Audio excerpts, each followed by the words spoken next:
During his lifetime, historian Noel Ignatieff was called one of the 10 most dangerous minds in America. And the reason why he was seen as so dangerous was for his call to abolish the white race. So what did he mean when he said we needed to end whiteness? To start to answer this question, we first have to understand what race and whiteness really is. In 2001, scientists made a revolutionary discovery. During the work of the Human Genome Project to map all of the genes in the human genome, researchers found that race is not real. In other words, racial categories like white and black are not biological or genetic facts, but social constructs. Science has shown that there is no gene common to all white or black people. In fact, there is far more genetic variation within racial groups than between racial groups. This scientific discovery supported what many people have always known, that racial categories were invented by human beings for political and social purposes and have absolutely no basis in biology. Science tells us that race is not real and skin color is simply an evolutionary adaptation. We know that modern humans evolved in Africa around 300,000 years ago, and all humans were originally dark-skinned. White skin didn't appear until much later, around 12,000 to 7,000 years ago. And the white race is an even more recent development in human history. In fact, the idea of white and black racial categories is only a few hundred years old. Historian Nell Irvin Painter argues that there was no notion of race in the ancient world. And scholars like Ibram Kendi argue that race is a product of the 15th century and is directly tied to slavery. Before the Atlantic slave trade, there were no white people. There were the British, the French, the Portuguese, Protestants, and Catholics. Before the Atlantic slave trade, there were no black people either. Instead, there were thousands of unique African kingdoms, cultures, civilizations, and religions. It was the Atlantic slave trade that created white and black people. When Europeans began enslaving Africans, they suddenly became one entity, white. And the people they enslaved became one monolithic group too, black. Whiteness meant the freedom to enslave. Blackness was the mark of the slave. By 1751, we can hear Benjamin Franklin discussing this newly created white race. He wrote, "The English make the principal body of white people on the face of the earth. I could wish their numbers were increased, and while we are making this side of our globe reflect a brighter light, why should we darken its people? Why increase the sons of Africa by planting them in America, where we have so fair an opportunity by excluding all blacks of increasing the lovely white?" From this essay, we can see that the idea of a white race was only ever defined and discussed in the context of being separate and superior to black people. Whiteness could not exist outside of the context of slavery.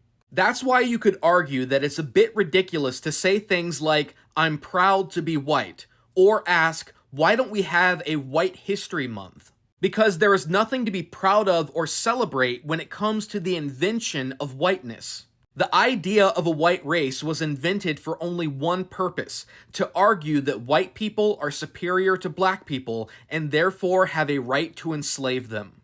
Now, white people can be proud of many things. You can be proud of your family background, your country, your achievements, your morals, your roots. For example, I'm proud of my Irish and Native American heritage. I'm proud of my PhD and my role as a college professor and my political convictions. I'm proud to be a brother, a son, and an uncle.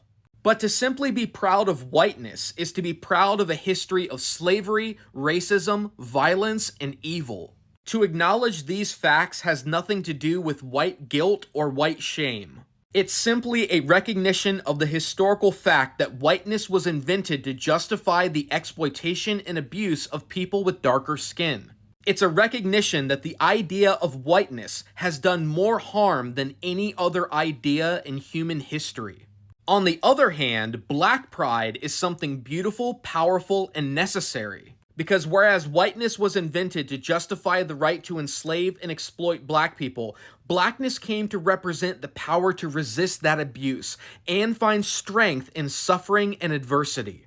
Blackness was about fighting back against racism and discrimination, and finding power in unity and solidarity. That's why we can smile when we hear James Brown sing, "Say it loud, I'm black and I'm proud." But we should all recoil in horror if we ever heard a white artist sing, "Say it loud, I'm white and I'm proud." As Brown sang in 1968, "Some people say we got a lot of malice, some people say it's a lot of nerve, but I say we won't quit moving until we get what we deserve." Black pride has always been about fighting for their dignity and human rights, which they were denied for centuries. White pride has always been about fighting to strip those rights away from black people and forever treat them as second-class citizens. This is why the historian and activist Noel Ignatieff dedicated his life to a powerful but controversial idea. He argued that if whiteness could be created, it could also be destroyed. And he believed that abolishing whiteness was the only way to ever achieve true racial or social justice in America. Noel Ignatieff was born in Philadelphia in 1940 to a working-class family.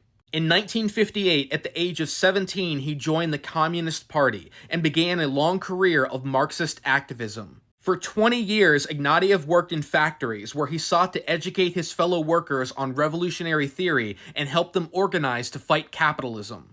It was during these years that he concluded, "The greatest ideological barrier to the achievement of proletarian class consciousness, solidarity, and political action is now and has been historically white chauvinism," which he defined as the ideological bulwark of the practice of white supremacy, the general oppression of blacks by whites.